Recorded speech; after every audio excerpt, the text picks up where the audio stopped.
Traci, a pleasure to be speaking with you today. How's your day going aside from, answering the same questions over and over and over again? No, it's going great. How are you? Great. It's great to see you smiling because you're so intense in this show, because you're so quality control oriented. Is it easy for you to like just turn it off and be like the smiley person? It's so easy.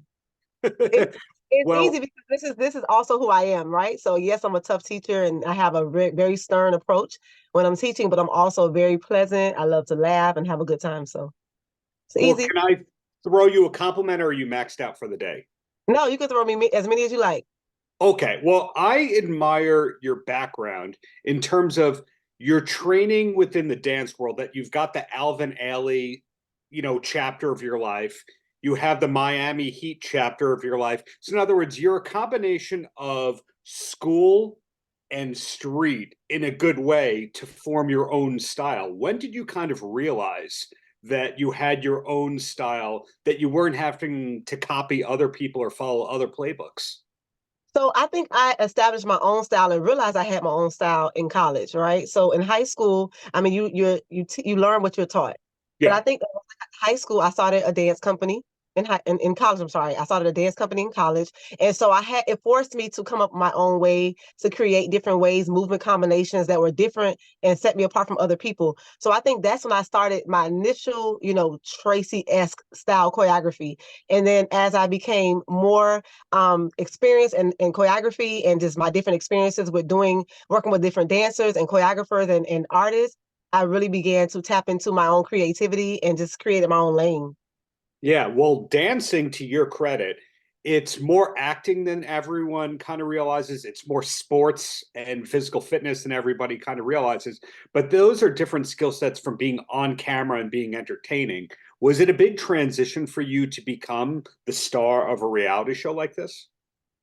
Well, it wasn't really a big transition because honestly, I'm just who I am. I'm not acting, you right? So I just think that when you love what you do and you do what you do organically and they just put cameras in front of you, I just be who I am. You know what I mean? I'm not trying to put on for television or for a show. So what you see is truly what you get. So I think that it becomes difficult or challenging when you're trying to be someone else. And because I'm being myself, it's organic and it's no force. It's just me who I am. So it's not hard to just be Traci.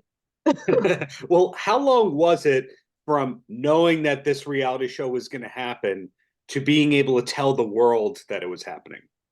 So when we first started filming, it was back in 2019. So it's Oh, literally, yeah, I first started filming the show. I did a sizzle in 2019, and that kind of, went up and down.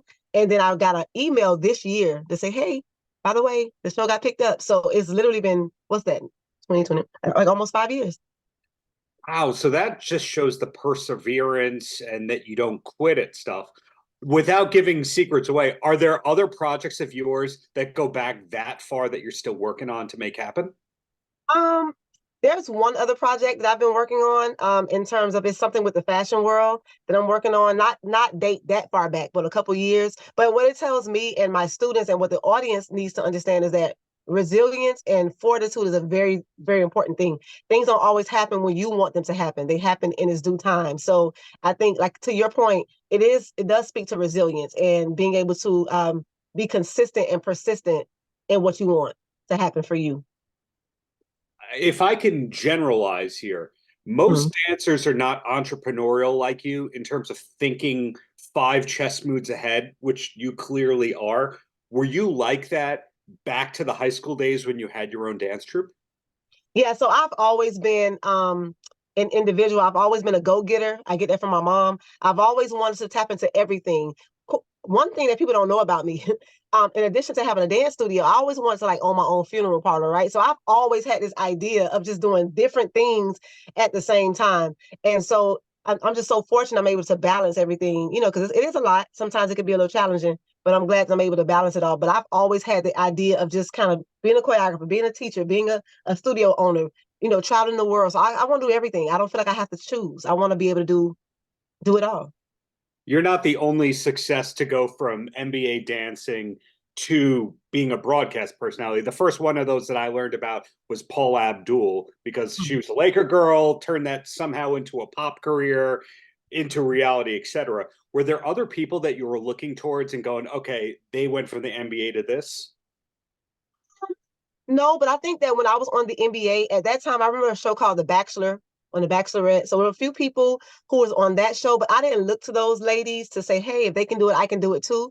I just kind of fell into the reality TV or the docu-series space. It wasn't something like when I was younger to say, I want to be on a reality show or I want to be on a docu-series. I just think it fell into my plate. It fell into my lap in that way, just because of the trajectory of how I moved from the high Yeah. school collegiate space. And I think it just was an organic, the next step. You know what I mean? I didn't say, okay, well, let me try to become a reality star. That was not the goal, I'm glad that I'm in this space, but that wasn't the original goal. No.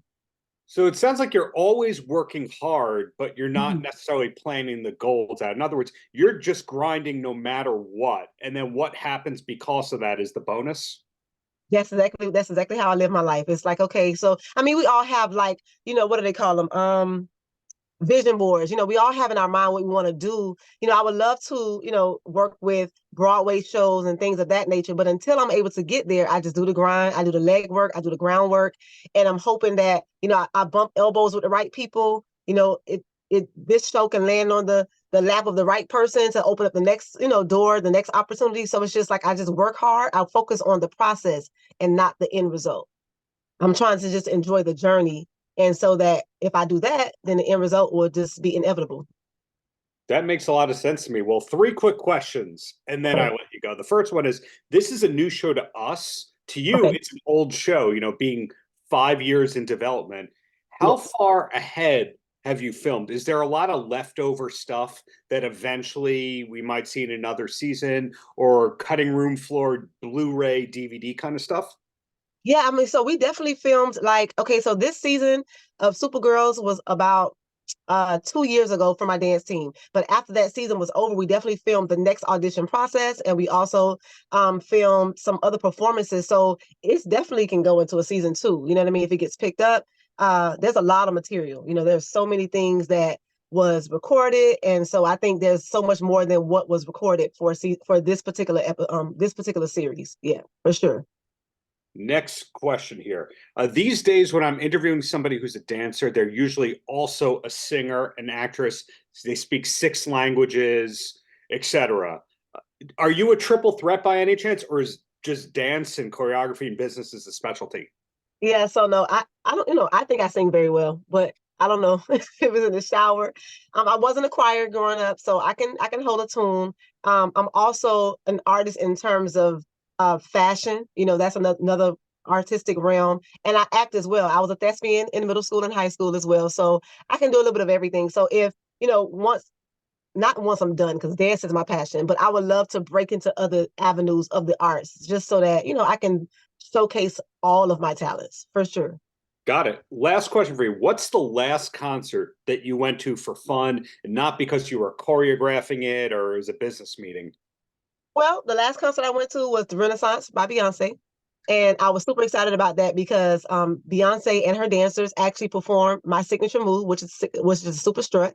So that was very like empowering. But I enjoyed that because Beyonce is Beyonce, and who doesn't love Beyonce? So If I can follow up on that before I let you go, do you see the Superstar regularly? I see it everywhere. I started the super strut maybe okay, so I've been doing the super strut for a very, very long time, but I coined it the super strut, I want to say maybe in 2010.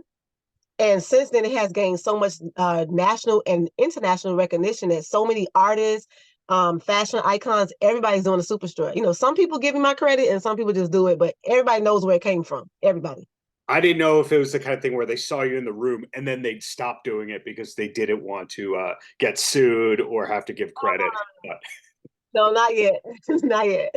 well, Traci, congrats on this season. Looking forward to whatever's to come, whether it is you as the star of the show, fashion, the superstar, etc. Congratulations and looking forward to it all. Thank you so much for having me. Paltrocast.